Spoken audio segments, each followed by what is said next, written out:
We ready, Chris? Everybody's in? There's no one online right now, but I'll monitor the waiting room. So good evening, everyone. Thank you for coming tonight. This is the Ulster County Transportation Council's meeting with respect to its 2026-2030 Transportation Improvement Program. I won't go into what the Transportation Improvement Program is. I'll let Brian do that. We thank you for being here. The meeting is being recorded. We do have people online. You have an online version.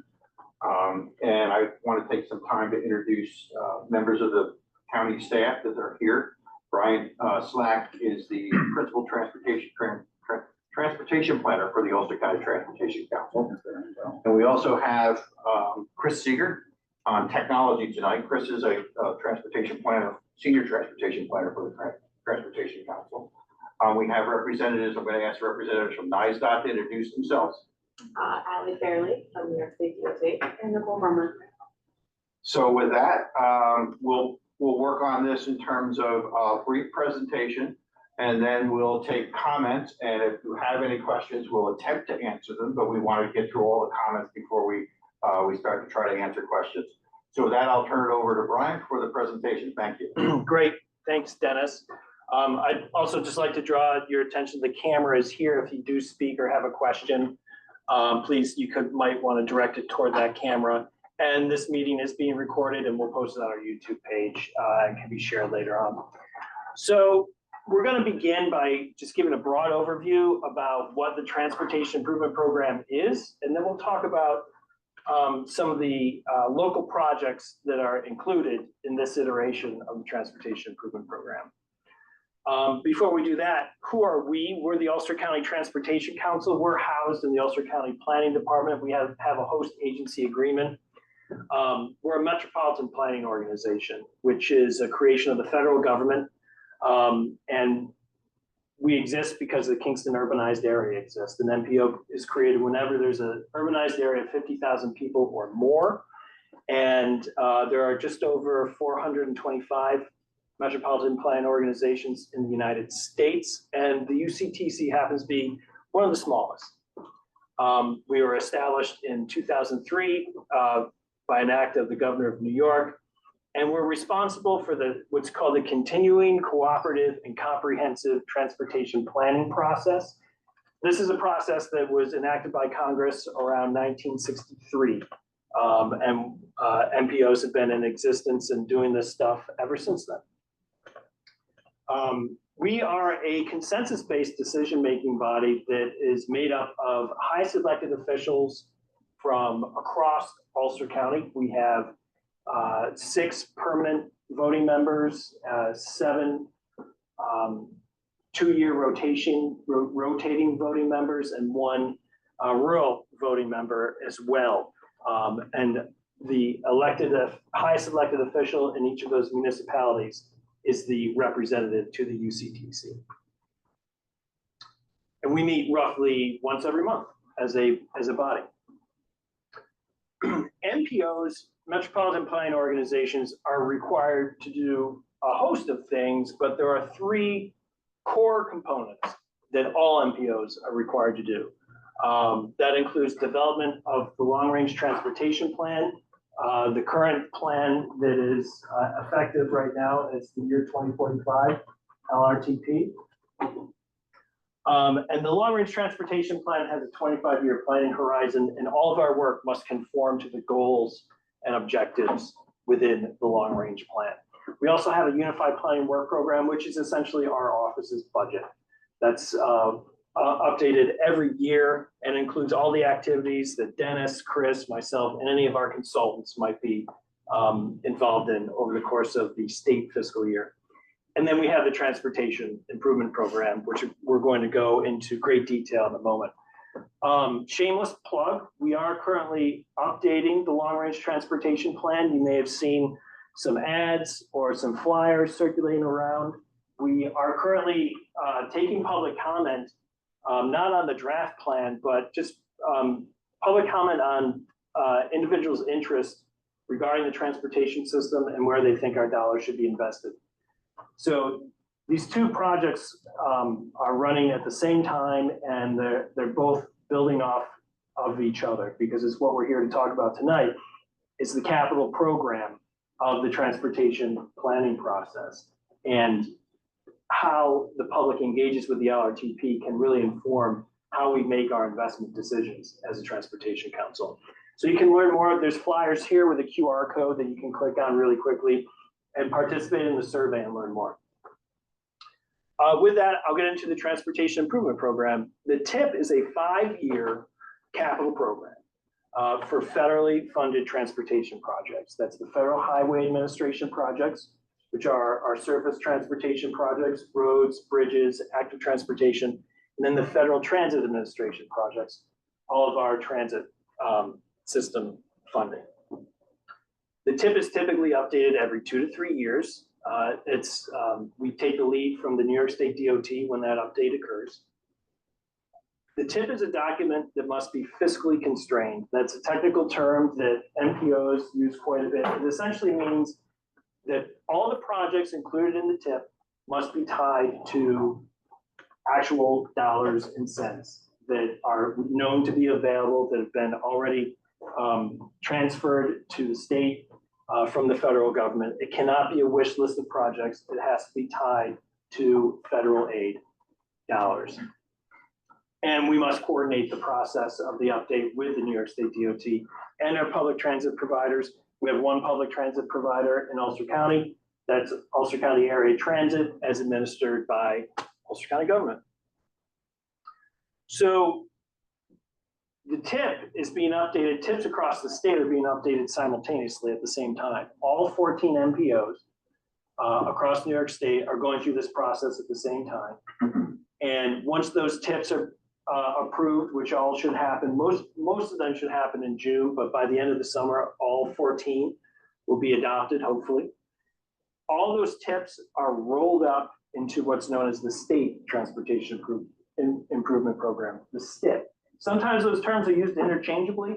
It's essentially, we only are responsible for the Ulster County TIP, but the State Transportation Improvement Program includes all of those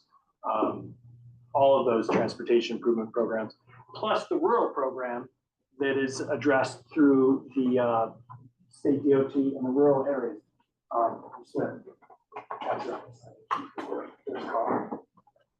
And the TIPs run on the UCTC TIP runs on a 5-year program.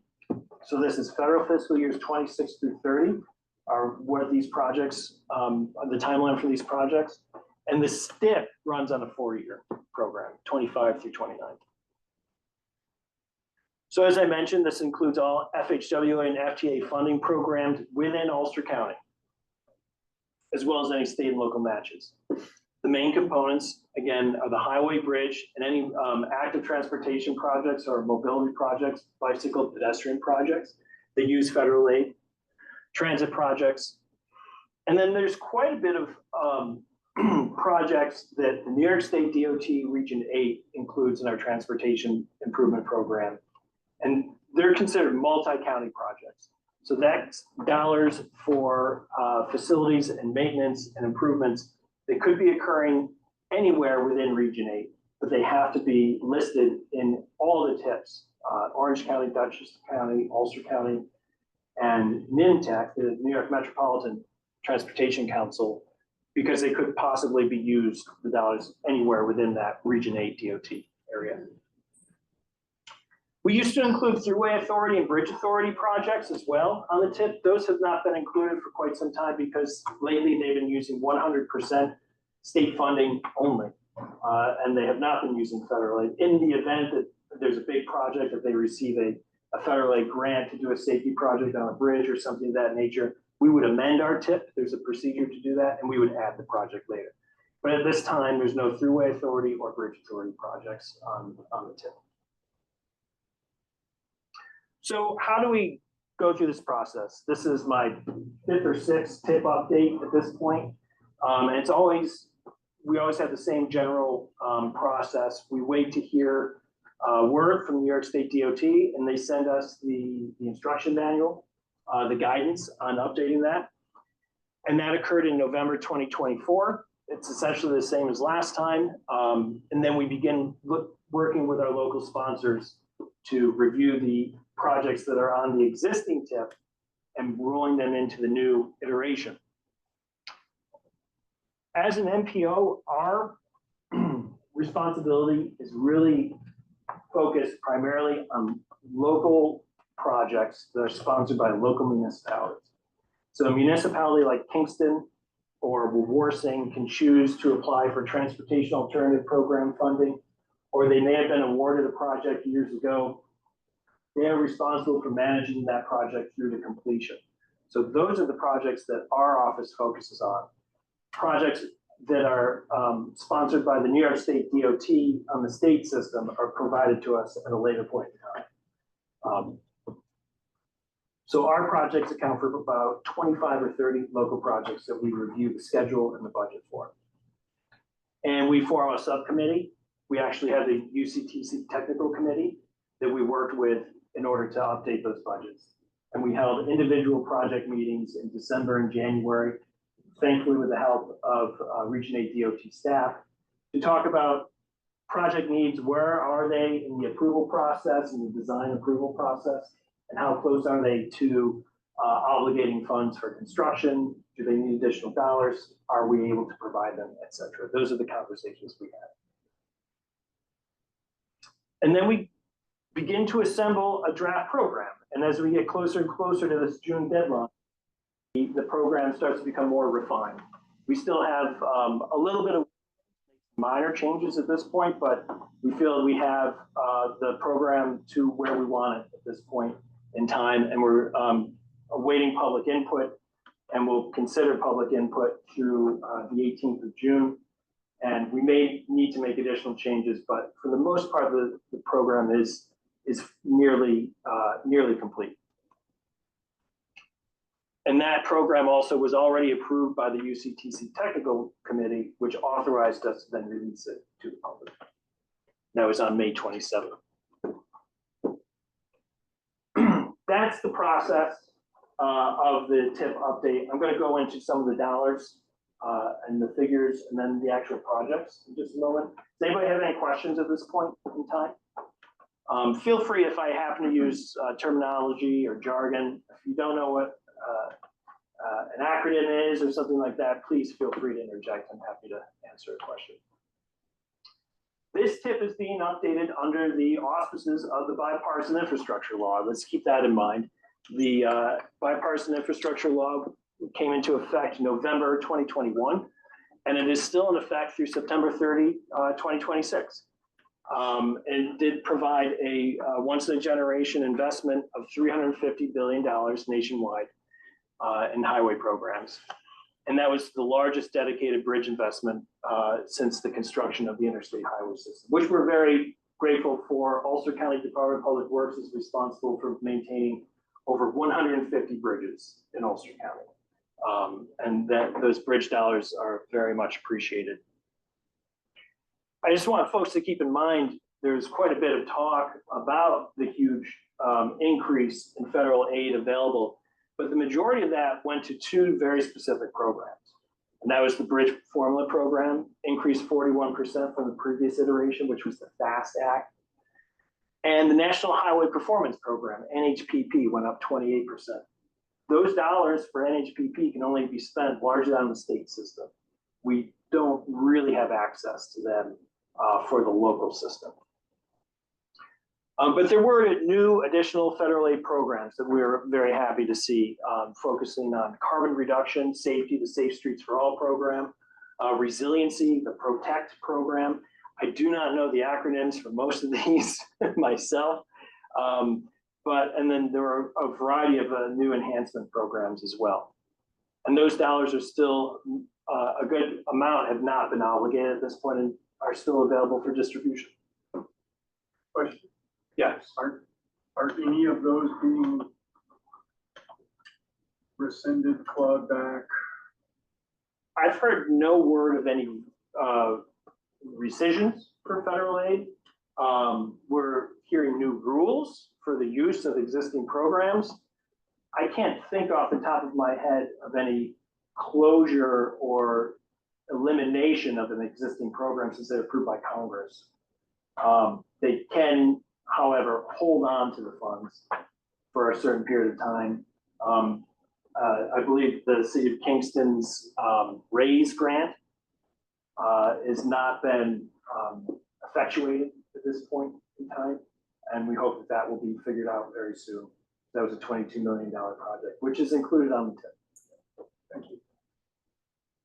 So this iteration for 2026 to 2030 in Ulster County includes over 170 million in federal aid for the core Ulster County programs for road, bridge maintenance, bike and ped and transit projects in the county, plus the state and local matches of 40 million. That's up from, I believe it was $103 million when we did the last presentation 3 years ago. So when we do the update and we receive our guidance, we know that the projects that are already on the existing program are just going to be carried forward. The funding will continue for those. Plus, we're given an additional allocation or target, fiscal target across certain federal aid programs that we can use to either program new projects or fulfill existing projects that are short of funding if the federal aid program matches the project. For the past several iterations, our federal aid during the update is held flat. We are given the same amount that we were given the previous 3 or 4 iterations for the tip update. So there has been no increase in that fair share formula that we receive in the region. However, there are some new programs that we receive new aid for that we didn't previously receive, and I'll explain those in a moment. One of the main core federal aid programs that everybody loves is called the STBG Flex program, Surface Transportation Block Grant program. That can be used on any surface transportation project. That's why we love it. It's flexible. We only got, I shouldn't say only, we received $5 million to program that STBG Flex. And it went 100% to existing projects already on the tip that had outstanding needs. We did, however, have additional federal aid for bridges and safety projects. And we did a call for projects that went out to all of our municipalities. And it did yield 3 proposals for new bridges. And we were able to award 2 bridge proposals in Wawarsing and the town of Boyd, which I'll detail in a moment. We're now holding, so that was a total of $6 million of that target went to 2 new bridge projects and to making whole existing bridge projects. We also have 2 programs that we can draw from. It's called the Highway Safety Improvement Program. For the first time, we had a target of roughly 1.5 million, I forget the exact amount, that we could program for projects, and those are specifically to reduce crashes on our highway system. And then the Carbon Reduction Program, we had an allocation of funding there that we could add to transportation alternative projects if needed. But that was a relatively small amount of money. So we were able to distribute that federal aid. The important lesson that, without getting too far into the weeds, is it's really important that municipalities obligate the funding that they receive in a timely fashion. Because the longer we sit on those projects and working to try to get through the design process, the dollars start to erode due to inflation. Costs of construction go up, and suddenly if you're not able to obligate funding within a 2 to 3 year time frame, we saw some project budgets for construction double project estimates. And when that happens, that means we're unable to provide these target formulas to new projects in municipalities that might have a safety concern or might want to make a connection in a rail trail or something of that nature. So it's really important that we try to obligate these projects in a timely fashion. And if you look at the UCTC tip on table 9, which is in the document, in the first federal fiscal year 2026, UCTC local projects has nearly $13 million in federal aid in 1 year for construction. what that tells me, someone who manages the tip, is we continue to push these projects out a year because they're not making obligation. They're not getting design approval. Push it out another year, push it out another year. And we have a really big lump in 2026 of projects that still have yet to cross that finish line and are not quite ready for construction. We need to really focus in this NPO on getting those projects to construction. And sort of to follow up on Kevin's question, if you don't spend it before the end of this, before the next federal budget and whatever's happening there, does that mean that money gets potentially clawed back? There is a potential risk for that, and it depends on the program, but there are some projects that have been in the design process for 5 to 8 years, and that has not occurred. I think we have a fair amount of flexibility, contracts are signed, and these municipalities are working through and making progress and showing that progress. And so far, that's been good enough for the federal government. As long as you're able to show progress, submit bills on time, get reimbursement, that's all they're looking for.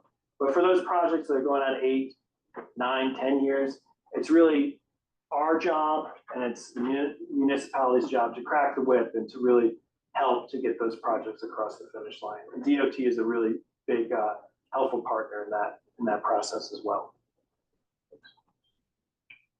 So I mentioned that target for STBG Flex. Where did the money go when we updated the tip? Well, the town of Lloyd had a Tilson Avenue project that is complete at this point in time. If you drive through that area, you'll notice that Tilson Ave realignment project is complete, but their budget went over by well over 1.4 million. So we were able to provide 1.4 million in federal aid to reimburse the town so that the entirety of that cost didn't fall solely on the town of Lloyd taxpayers.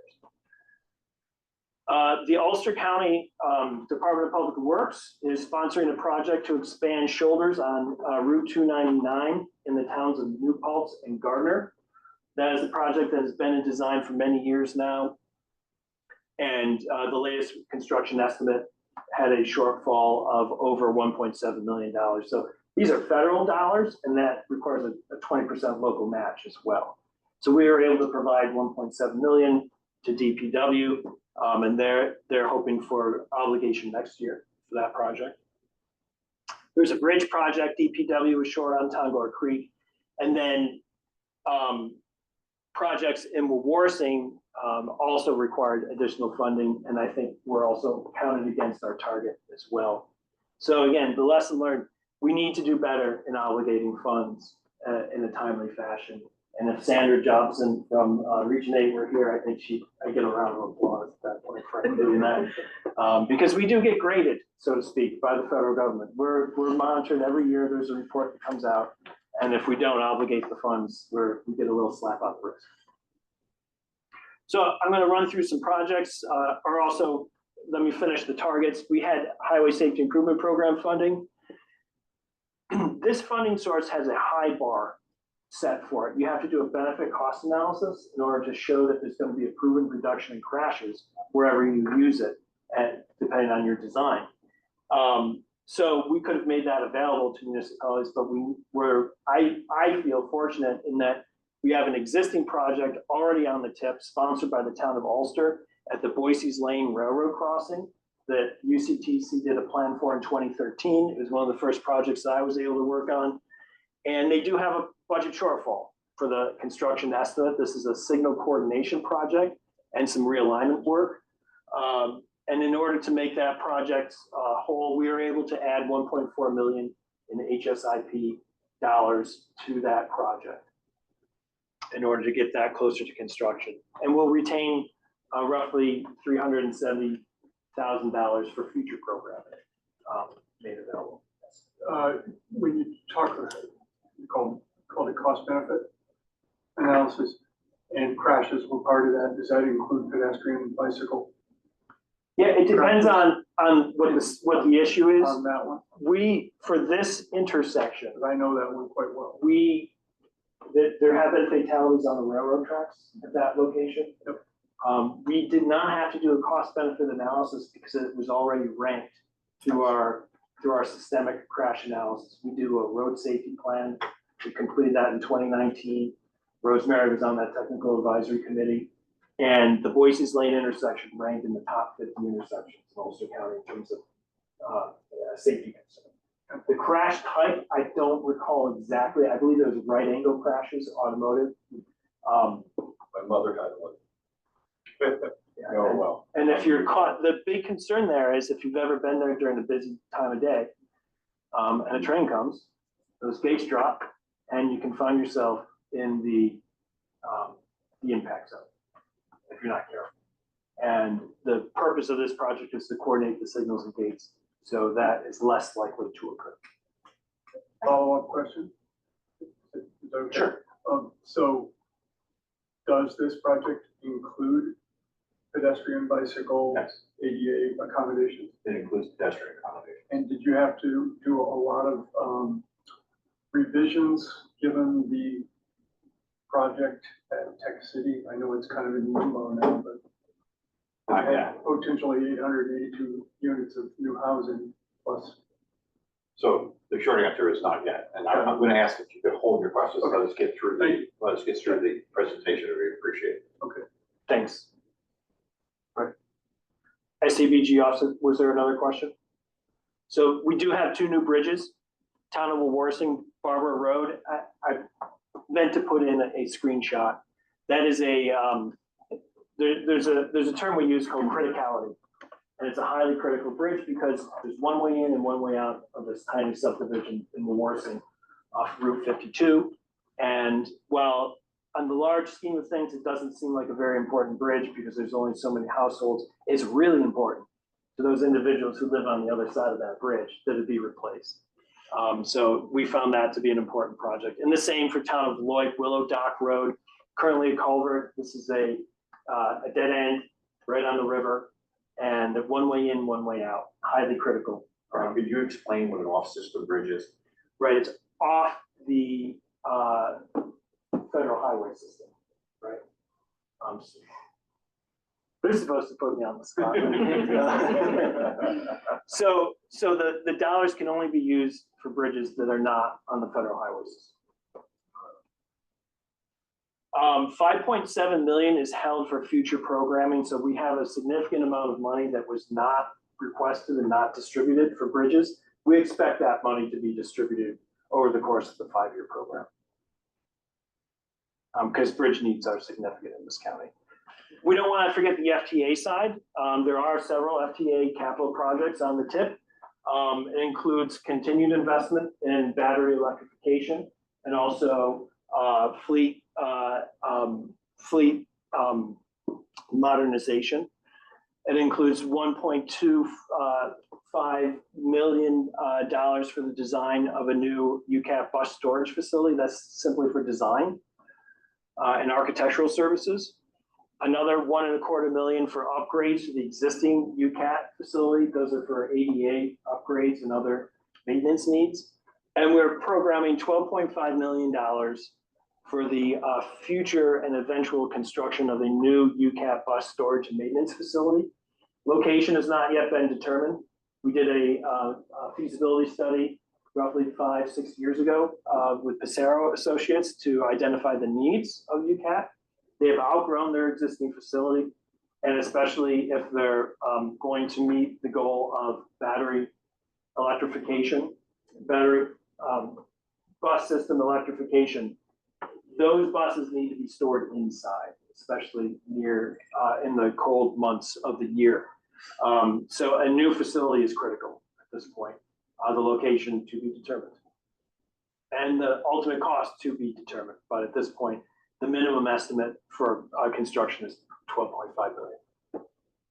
Is that today's dollars? Yes, that's today's dollars. Actually, no, it's 2020 dollars. Okay. Yeah. I also want to mention I've been focusing a lot on local projects. The New York State DOT has added several important projects that are programmed on the tip.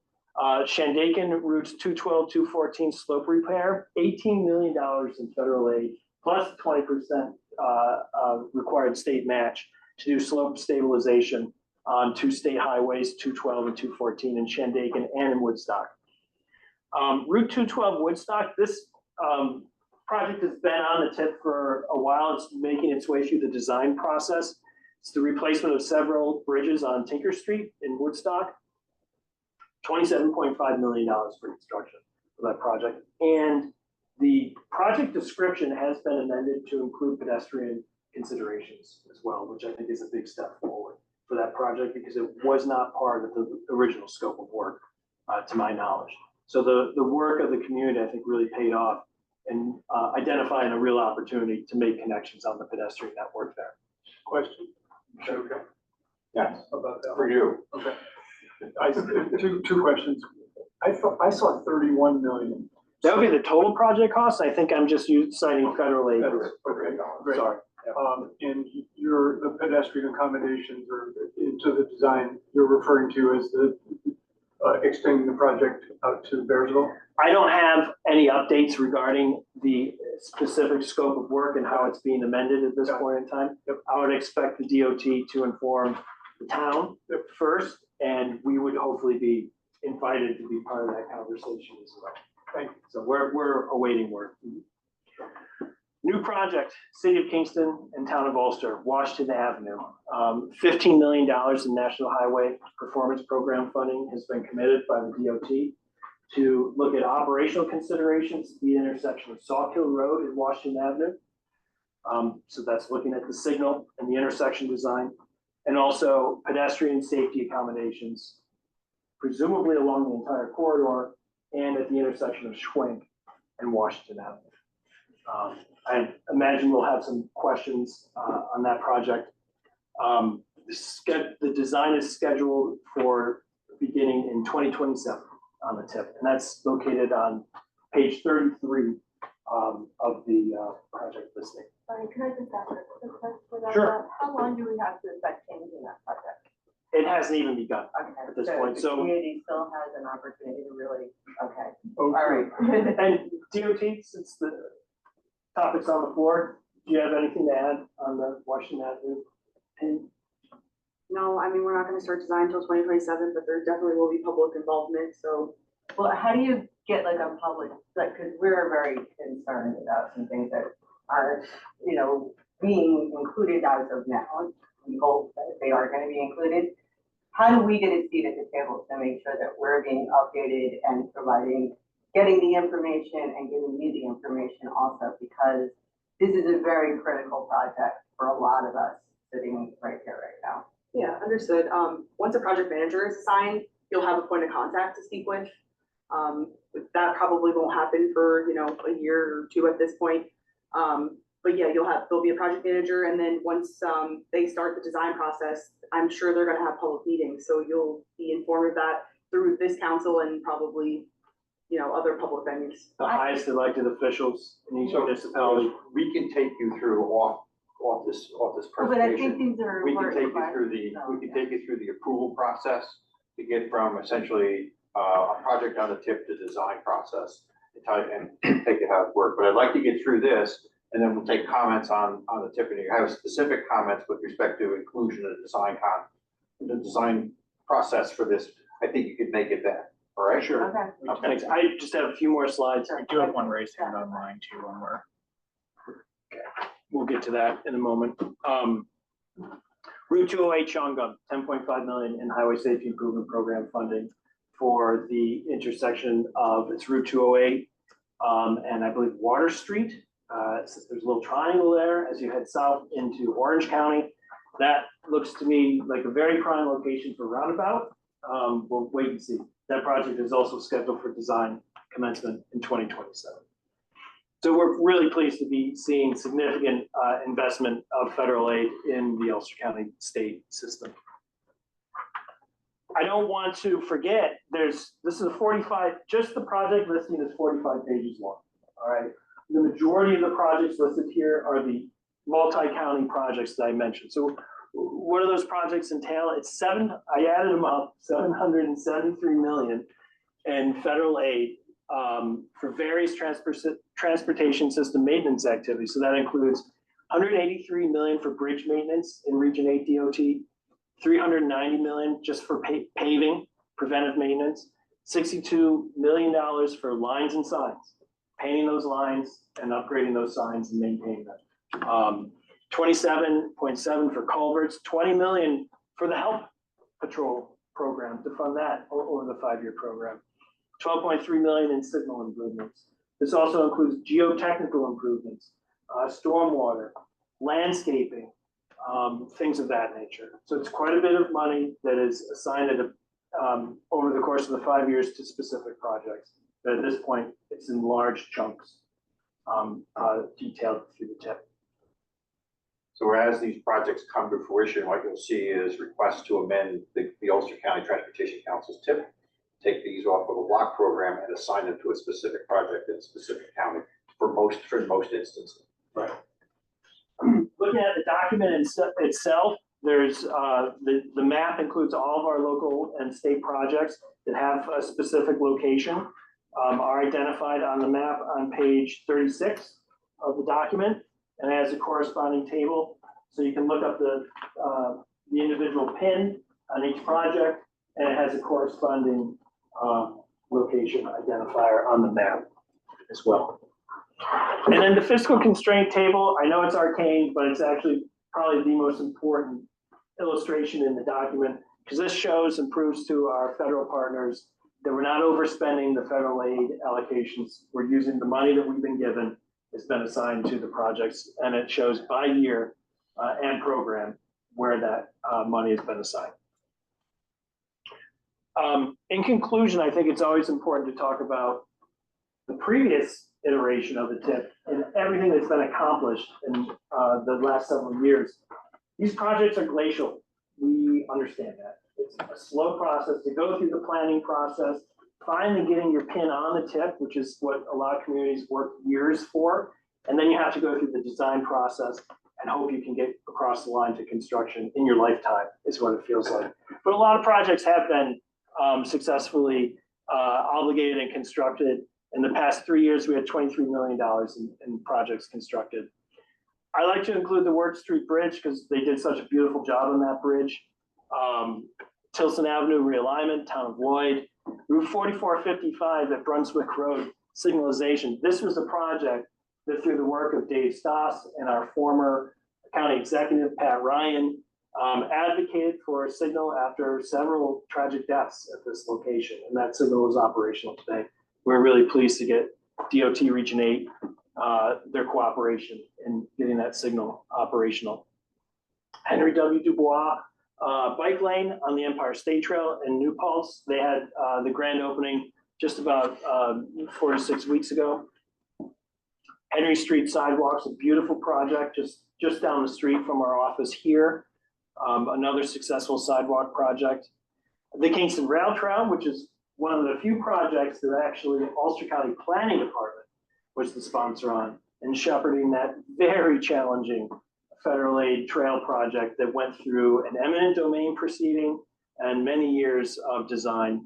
And we were really pleased to attend the ribbon cutting. Dennis is in that picture. I think he's somewhere in the back. He's good at hiding. I know he's there because I was standing next to him at that ribbon cutting. That's not that Chris White character, is it? And Chris White, yeah, right there in the front, having it up. Yeah. Beautiful trail. We have, I wish Andrew Emmerich were here. It's on the notes pages. The locations of one is the Xena Road Bridge in Woodstock, and the other bridge, It's Town of Gardner, I believe. Yeah, location escapes me. Yeah.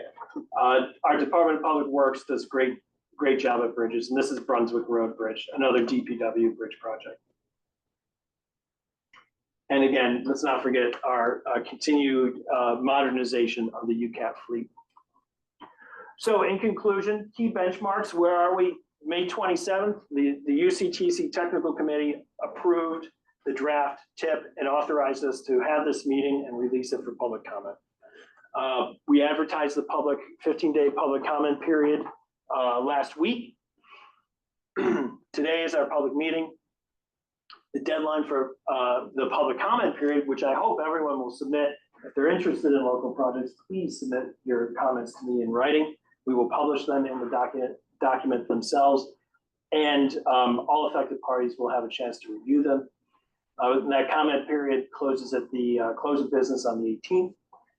The UCTC Policy Committee meets on June 24th. Those meetings are held at 10 a.m. Tuesday mornings in the Rosendale Town Hall, and they're also broadcast online through Zoom.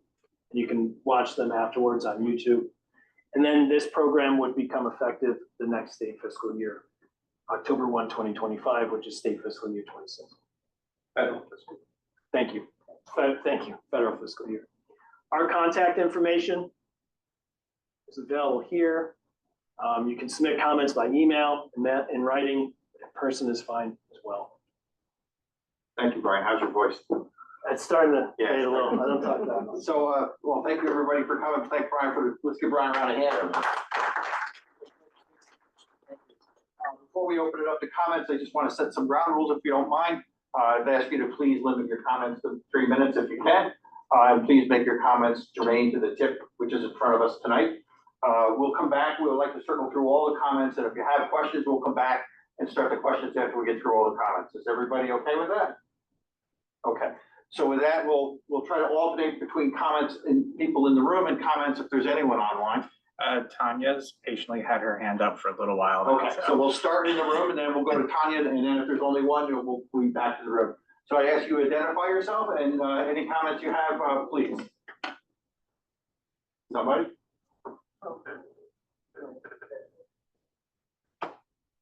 Well, I had asked the question about the, Comments? We'll go back to questions. Have any comments? not now. Okay, Okay, thanks, Rose. I have, If you would identify yourself, please, Rose. so, my name is Rosemary Quinn. I sit on the Ulster County Traffic Safety Board. I spent many years in Ulster County as a traffic safety educator with a grant through DPSC. I received that grant through City Ulster. Was very proud of my work for many years, and I had to step down from that work when my partner was struck and killed by a driver on the very street that we're talking about right now. So forgive my passion about this subject. But when I tell you, when I look around at all of these people, and none of these people ever expected that Rose Kane would be sitting here, the victim of something like this, or someone, my partner, just in the same way no one, I'm sure, at DOT expected that Robert Bork would get by. So I'm very sorry. So, my comments are that intersection in particular is not being highlighted in this improvement plan. And I think that there's a lot to be said for the importance of including the spot where John lost his life and was killed in any future plans. I think, I know from, being on Washington Avenue a lot, being over there and seeing the traffic and the people that are there, more and more and more, we have people crossing that street directly in that location. And I'll tell you, you do not have to take my word for it, because actually Ulster County also recognized how terrible that intersection was when they went ahead and put a TAP application in that was denied. The city of Kingston has also recognized how terrible that spot is when they added it into their pedestrian, bike and pedestrian master plan. Ideally, what we would like to see is that plan that was submitted by Ulster County be included in this tip. If that is not going to happen, for whatever reason, because we do believe that a light, some way to stop the traffic right there, that's what we have to do. But if we can't do that, that's not possible. There are other alternatives. When we look at Washington Avenue, we have to look at the dysfunction, basically, of what our highway system has been for decades. Washington Avenue, where John was killed, used to be a wonderful neighborhood. But with the creation of 587, that neighborhood was leveled. And what was put in its place is what I think most of us in this room know is a strode. And a strode is a purposeless, multi-lane highway that takes over the space where people once were. And makes it virtually impossible for people on either side to safely exist in this space. Washington Avenue is that space.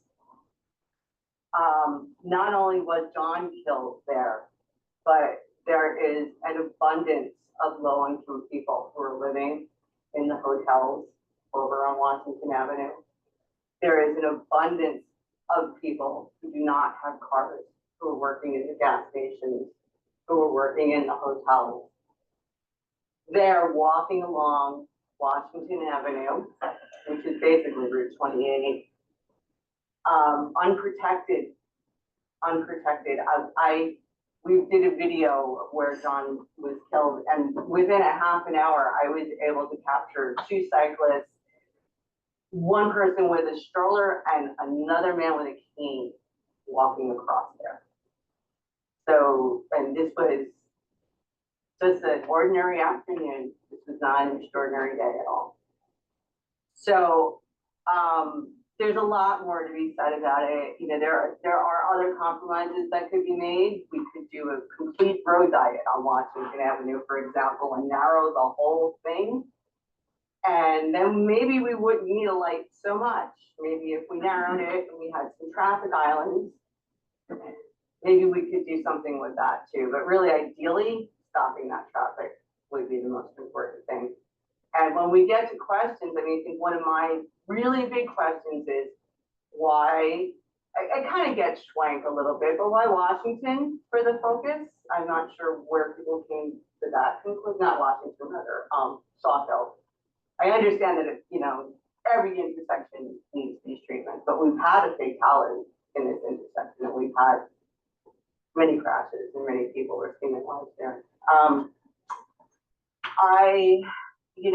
I could go on for a long time about this, and I'm going to give Brian my written comments with some really well thought out, not just by me, a whole bunch of people real smart who came up with some really great suggestions for what we could do on Washington Avenue.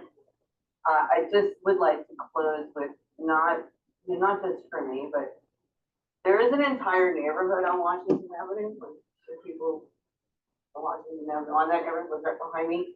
And boy, would they love to be able just to go to the trail that was created, but you know, they really can't. Like, they can't walk there, and it's really dangerous to ride their bikes there.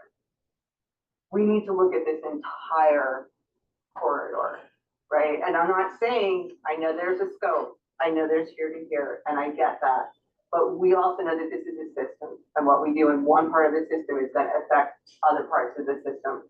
So we need to take all of the community who live there's voices also into account, because this is going to affect that system. So thank you very much for sharing. I was wondering if you'd want to make a comment with respect to the timing, With the timing, like how long it's going to take? when it's going to start. Well, that stinks. I mean, I would love to do it sooner, when we look like 2027. I mean, if we get the intersection, that then 2027, we could wait for it, but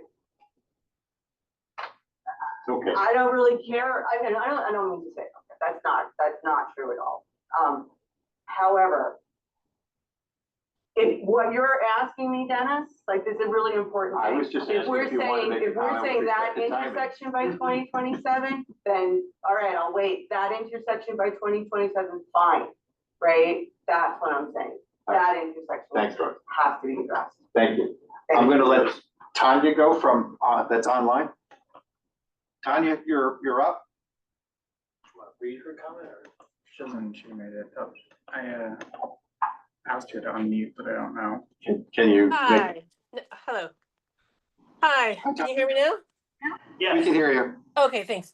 So, the scope of the wording of the project needs to be changed before it's approved on the 24th. Because the way that it's,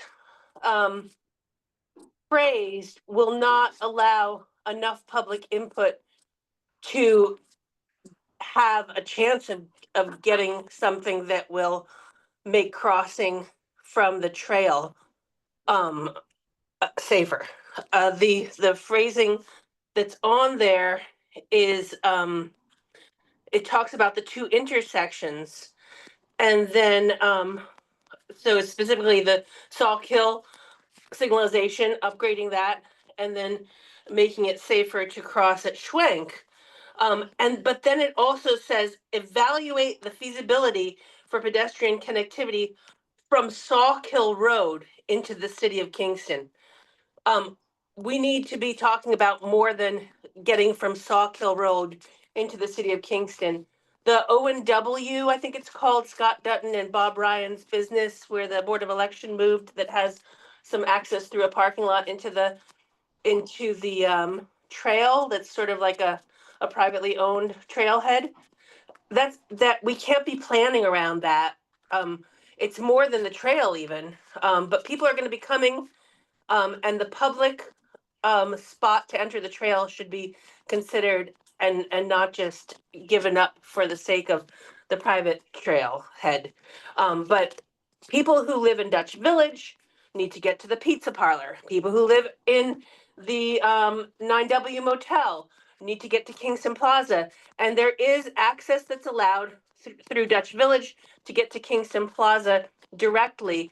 To expect people who are in the motels or coming from the trail to walk all the way to Schwenk and then down into the plaza that way. That's multiple city blocks. You're asking them to go out of their way. People are not going to do it. It's not safe. It's a Strode, which is, the worst of streets and roads combined, because there's a lot of conflict zones, because people need to get to the businesses on both sides. And if we're only concentrating on the pedestrian, right of way going from Sawkill into Kingston, that there says we're not really considering that in this project. So the wording needs to be changed before the 24th, or you can have all the public input in the world and we're not going to get what's really needed. Thanks. Thank you, Tanya. Thank you. Tanya, if you want to submit written comments, please do so. Okay. All right. Anyone else in the room have comments? Mr. Smith? I don't want to duplicate what Rose and Tanya said. I'm Kevin Smith. I live in Bearsville. I'm chair of the County Trails Advisory Committee. I'm also on the Woodstock Complete Streets Committee. The section of roadway we're talking about on Washington Avenue is terrifying to me when I'm driving on it. I am constantly seeing people walking on it and riding bicycles on it and looking to cross the road somewhere in the middle of this vast expanse where there is no legal place to cross. And you also have the long Esopus Creek Bridge. I actually stopped one day when I saw a woman on the Route 28, the traffic circle side of the bridge. As I went by coming into Kingston, I got to the other end of the bridge. I actually pulled over. She had some kind of luggage roller thing on a roller, and she was standing there on one side of the bridge, and she was definitely looking to cross. And she saw me pull over and get out of my car, and she came across the bridge, and I looked at her and I said, "Were you trying to cross there?" And she said, "Actually, I was." And I said, "Would you like a ride? Like, where are you going?" She said, "I'm going to People's Place." I said, "Why don't you come with me? I will give you a ride to People's Place." She lived at Motel 19. She was going to People's Place, walking, as she had done the day before, to what she thought was a job on Ulster Avenue. And she had done the same, Colonel Chandler, or however she got there, I'm not quite certain. But it really, it's a terrifying roadway to me for pedestrians and cyclists. I'll say one other thing about it. From a trails perspective, with the Empire State Trail and the O&W now, the connector trail's open, it's incredibly popular. And we do have the new O&W building with a bike shop, with a direct connection to the trail.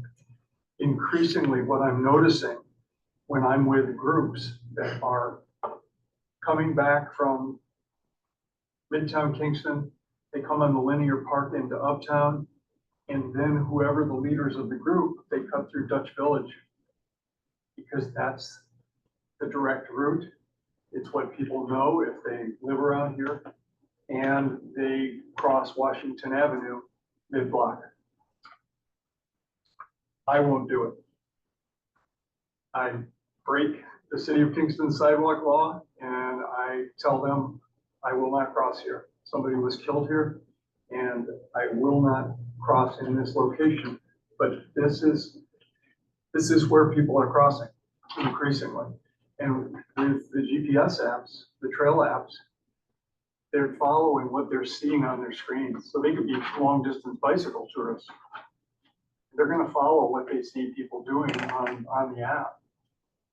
So I really think it's a critical opportunity, and I agree that the scope of the project, you guys, I don't know how you have to have some kind of parameters for the scope of a project, a discrete project, but it is definitely very connected to Route 28 and those hotels out there.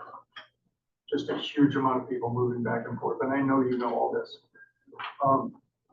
Anything else, Kevin? Yeah, I want to make sure that Woodstock, that the side path, that the extension of the Route 212 project out to the Bearsville intersection, I think it's absolutely critical for our community, for the how people move around our community in the next generations, to have a safe way for people to move back and forth between the hamlet of Bearsville and the center of Woodstock. Thank you. Anything else? That's good. Okay. Any other comments? If you would identify yourself, sir? Sure, I'm Paul Sangus. I'm the chair of the Police Youth Advisory Council in Kingston. And I just wanted to sort of pile on, I guess, with Washington Ave, thinking about the city's discussion about rezoning Schwenk to be multi-story residential. T5, I think, or TN5. Right.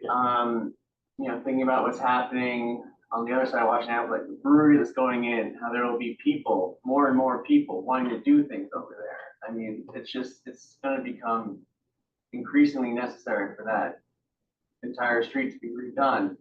And I just want everyone sort of, you know, the comments that have already been made to just sort of emphasize them and sort of, you know, I think the problems will be exacerbated if nothing is done. Thank you. I want to say thank you. You, sir, you had your hand up? Yes, Lee Kalish, Stone Ridge, but lifelong in this area. Piling on just to say there's a new strip mall that's going in that Washington area.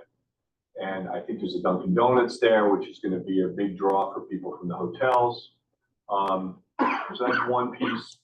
The second piece is I'm concerned about the new residents that are going to be at Ramada Inn, because I know there's a bus service, I know there's great plans, but I also know that those people don't generally like to follow rules, and I've been seeing enough people walking along that 28-209 area, and I think we're going to see a big increase in that, and I don't know how we stop them or how we give them a safe route. But my general comment, and it sort of alludes to all this, but I wonder, it sounds like 2027 is when the design of this project begins. Is that right? That's when the project manager. I wonder if within the Transportation Council or within some group within the county, that we could start something this fall where we come up with some really robust ideas on a local level that really covers from the Kingstonian, Schwenk, to Hurley Avenue, to the Circle.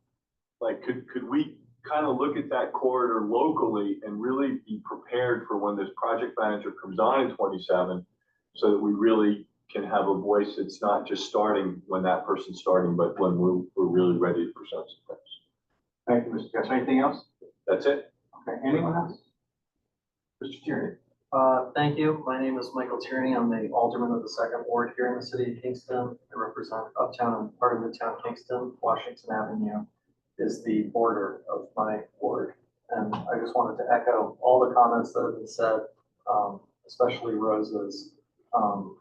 I think that intersection, or that corridor, I should say, is extremely dangerous for pedestrians and cyclists. I was running up Schwank Drive the other on Sunday, and I waited at the light for an extremely long time because it goes through its whole cycle before it allows a pedestrian to cross.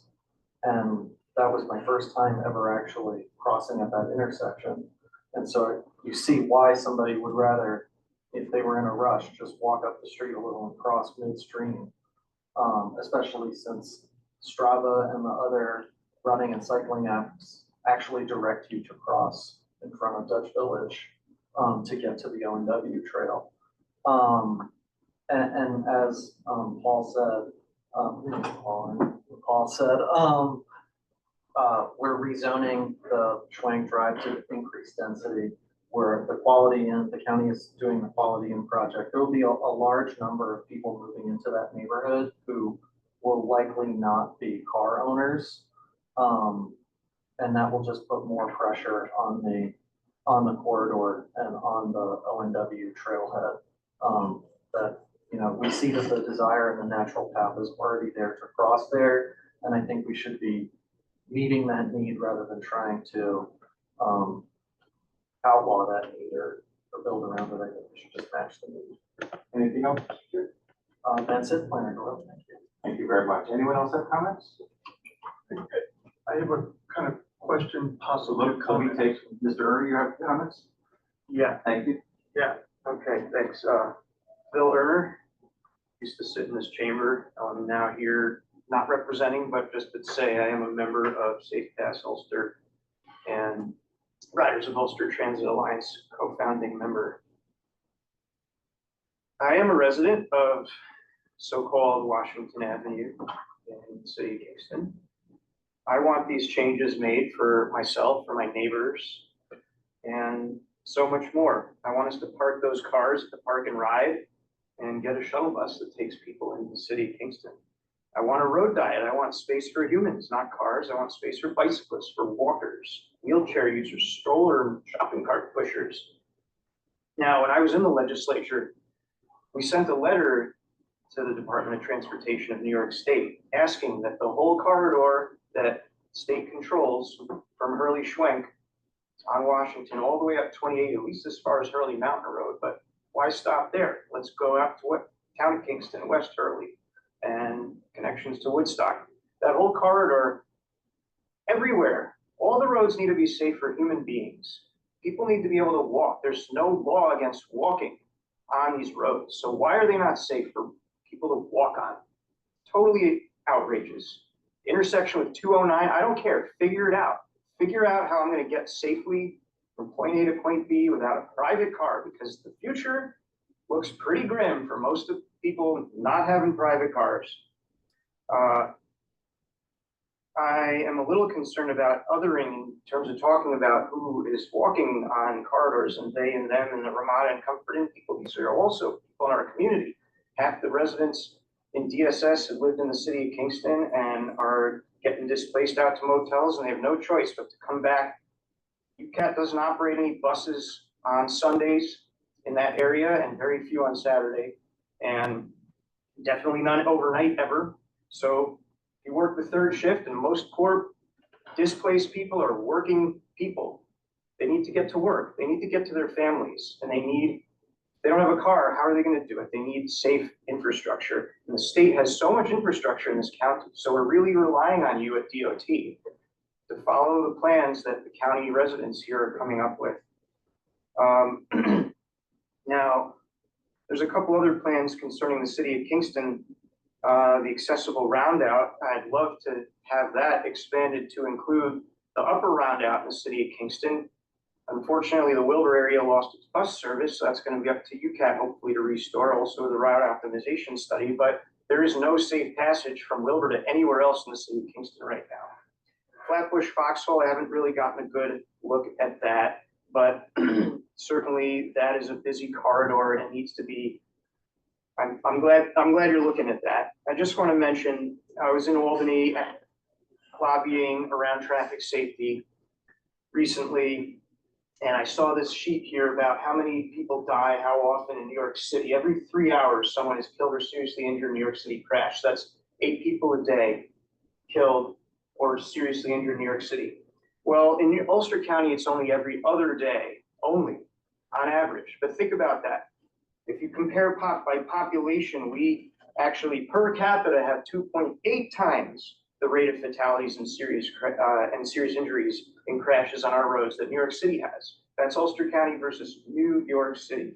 So we need to do a lot better in Ulster County, and all the different levels of who manages the roads need to contribute to that. The county has its roads, bridges, infrastructure, the state has theirs, and need to work together. A couple more brief comments.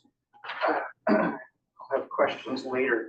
I think wherever in this report it says accident, should say crash. I appreciate Brian using that language when speaking. And thank you for your patience. And as Tanya started to point out, evaluating the feasibility for pedestrian connectivity. No. These are roads on which it is legal for pedestrians to walk. Needs to be safe for them, period. We're not evaluating the feasibility, we're making it safe. That's gotta be the goal. I hope that the Rosendale Park and Ride dollars will be used to, in part, ensure that the bathrooms reopen at that park and ride. I really feel like they're just trying to punish people without cars and poor people when they close public facilities like that. And I know that's partly up to the town, but it's also partly up to DOT. And speaking of affording fares and trailways, the fares are unaffordable. Can we get free intro within Ulster County fares or very like actually affordable, like the price of a former UCAT ride, $1.50 to ride within Ulster County? Because $7, $9, $13 within Ulster County, that's crazy. That's crazy price for riding the trailways bus. And we could do with getting rid of some of the redundancies. Maybe we could have better service because trailways and UCAT do overlap a little bit. County trailways, work it out somehow. State, federal dollars. You know, the MTA doesn't charge you more. They do charge congestion pricing. That's lame, but okay. But they don't charge you $25 when the train is empty and $40 when it's 3/4 full like Trailways does. They do that, Amtrak does that, and it's messed up. And we're subsidizing that with this plan, as we have been doing. Almost done. I'm gonna stop there. Thank you very much. Oh, I do have a song. The song? yeah, I have a song to sing.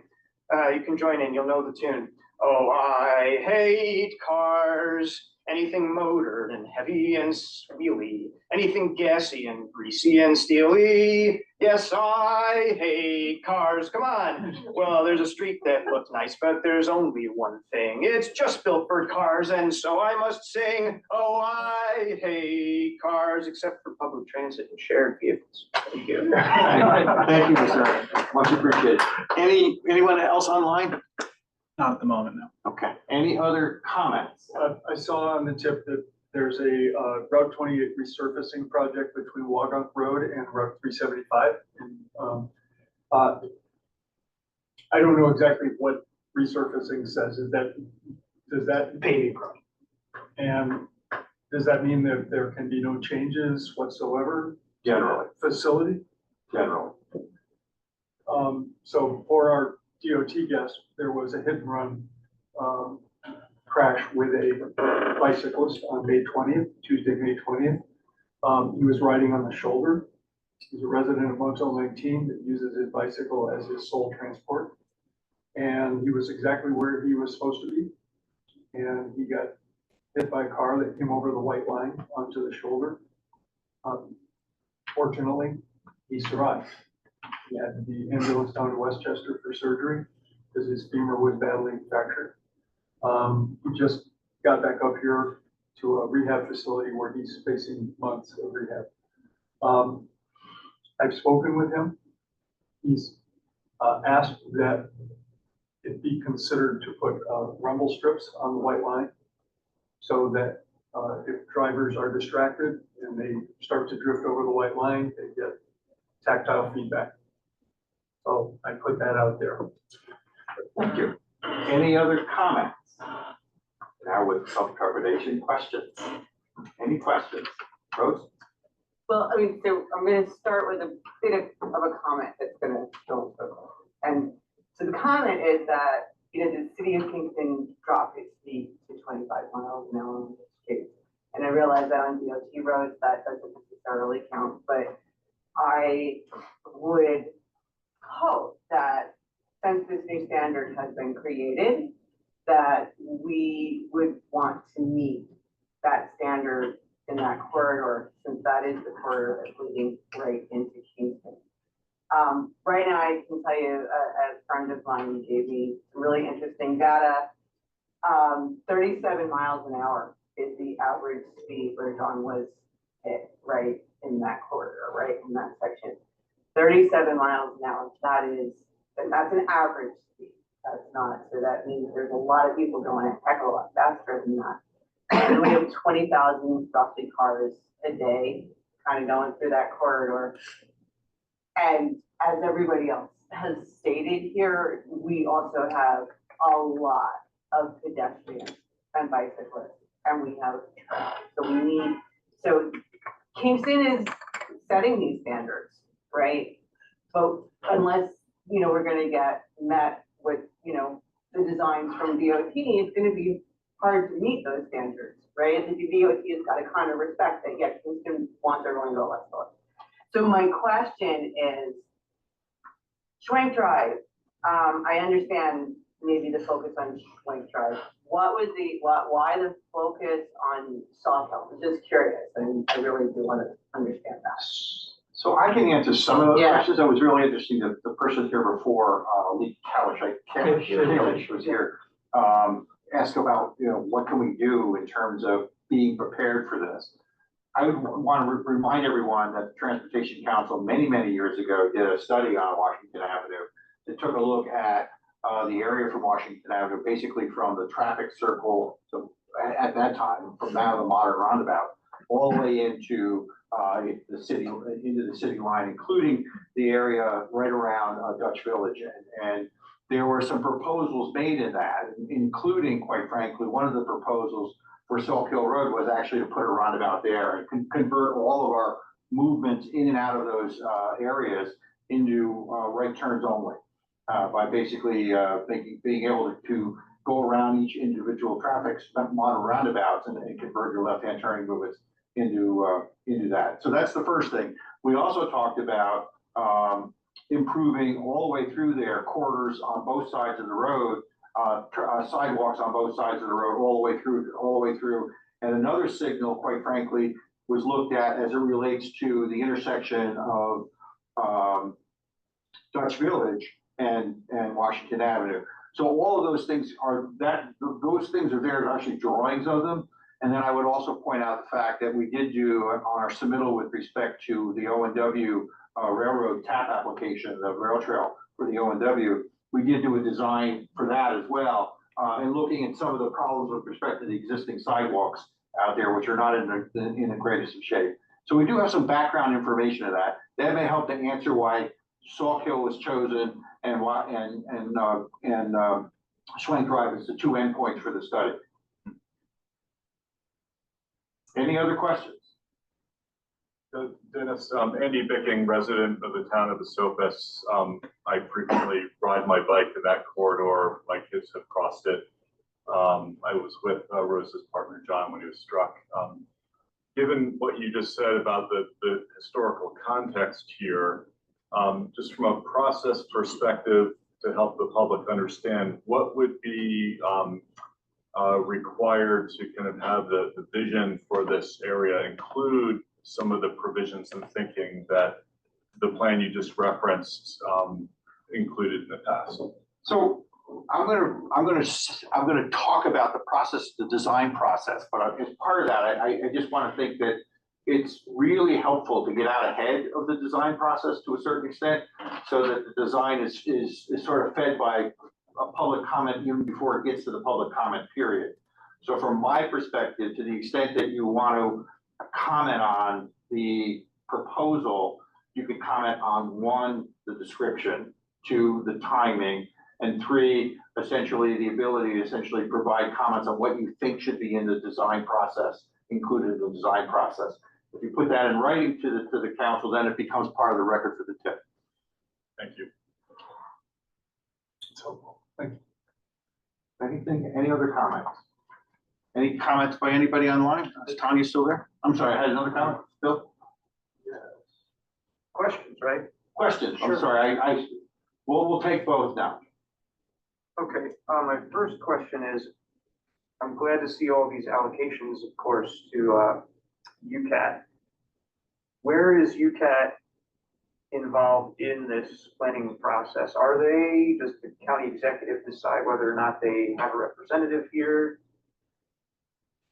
Well, UCAT's required by the Federal Transit Administration to create what's called a plan or program of projects, POP. And they have a draft plan of projects that sits on record. I have a copy of it. The Director of Public Transit, Tony Rozier, has a copy of it. And that's the starting point. And then for any federal aid that might exist that they have available, and which they do have quite a bit of federal aid available to them, they can assign it to specific projects, which in this case is fleet modernization. And there are at least 3 pins on the tip right now for fleet modernization for the UCAT system. I would expect this tip to be amended. I don't want to say frequently, but probably annually, to include additional projects by UCAT for additional fleet modernization, because there's quite a bit of federal aid that is going unspent and needs to be programmed, and there will be more projects. Does that help you? Yes. Okay, you had another comment? I'm sorry. Yeah, I have more questions. Thank you. Just a second.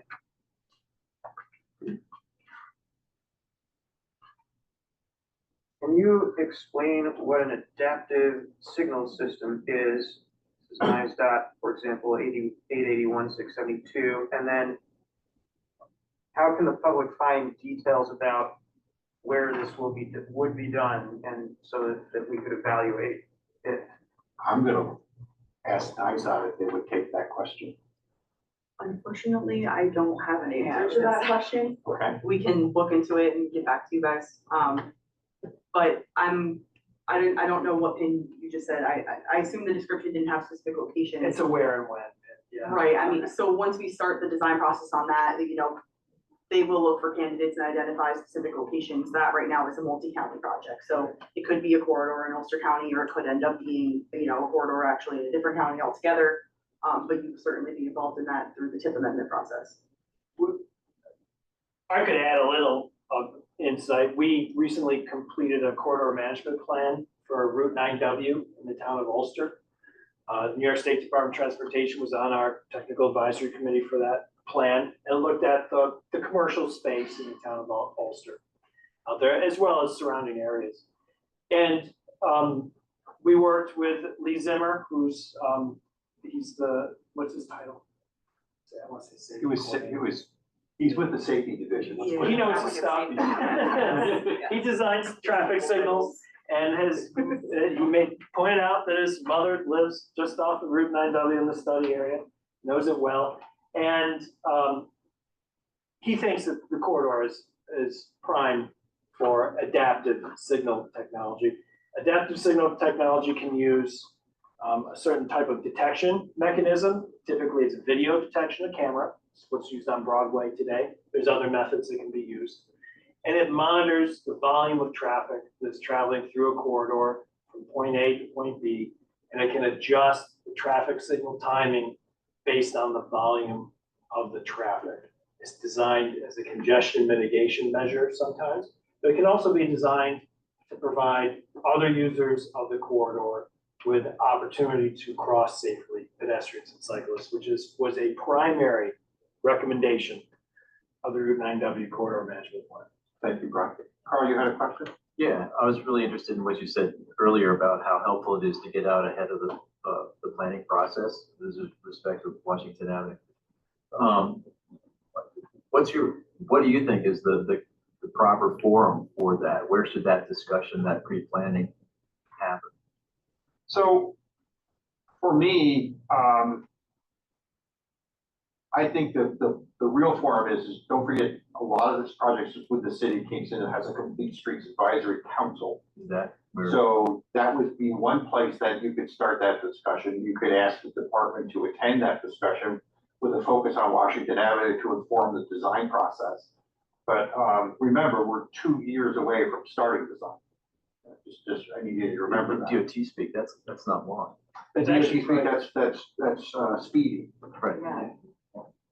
I was a little confused. I was like, am I supposed to be disappointed about 2027? No, Well, seriously, yes. like. Yeah. I mean, but that is, I mean, these projects take a long time Right.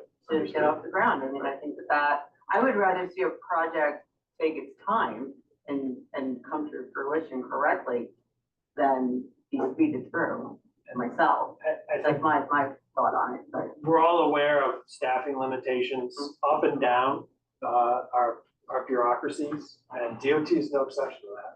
I know that they have quite a bit of openings at Region 8 and beyond. Bill, you had another question or comment? Either one. More questions. Either one. Thank you. All right, this is NICE 881517, building or repairing sidewalks and ramps to ensure ADA compliance and so forth. So who's gonna decide which? That project's out in construction right now already. I'm sorry? That project's actually out in construction already, right? It's a 2025 project. So those locations are, a variety. Maybe we did a paving project and we deferred the ADA in it. It could be those types of locations. It could be stuff that, municipalities brought up to us as a need. But if you were interested in specific locations, we could figure that out for you, but that project is in construction. And those have been provided to me by the department. We have in Ulster County, every county in New York State has what's called a residency. And those are the individuals who are plowing our roads and maintaining the state system in each county. And in Ulster County, it's over on Hurley Avenue. And our resident engineer is David Corrigan. He also sits on our traffic safety board. He's the vice chair of our traffic safety board. And he's a great partner to work with. And if he can offer information, he will. So those locations were shared. They're throughout the county, Rosendale, City of Kingston, and many locations. And David has said to me that they're working to make sure that where they can, they'll address as much square footage as they feasibly can through that project. So we have the maps. They were provided to us. If you're happy to come in to the office and take a look at them, I'll have to dig them up. If you're interested in specific locations, but it's specifically on the state system. It's not local sidewalks. It's the sidewalks that are on the state system. Any other questions? One more. Can you say more about the pollinator enhancement? That's NICE 881. There's a lot of pollinator enhancement in this here. I can't. I really can't either, but we can. So it's you see it as you drive down the road sometimes. Well, I don't want to conflate too many issues because you see it quite a bit on the Thruway Authority lands where there are no mow zones, and it's an area where the administering maintenance jurisdiction has decided, why not just let it grow wild? And the Thruway Authority has been planting wildflowers in some of those areas where they feel it's appropriate, where it's not going to create a hazard to motorists. And I would presume that DOT has a similar objective in their properties that they're responsible for. Any other questions? Going once. Anybody online? So thank you very much for coming tonight. Thank you very much for your comments. If you would like, please just submit them in writing. The comment period is open till. The 18th, close of 18th. business. We'd like to thank our DOT partners for being here. Much appreciated. And we look forward to any additional comments or questions that you may have. Thank you again.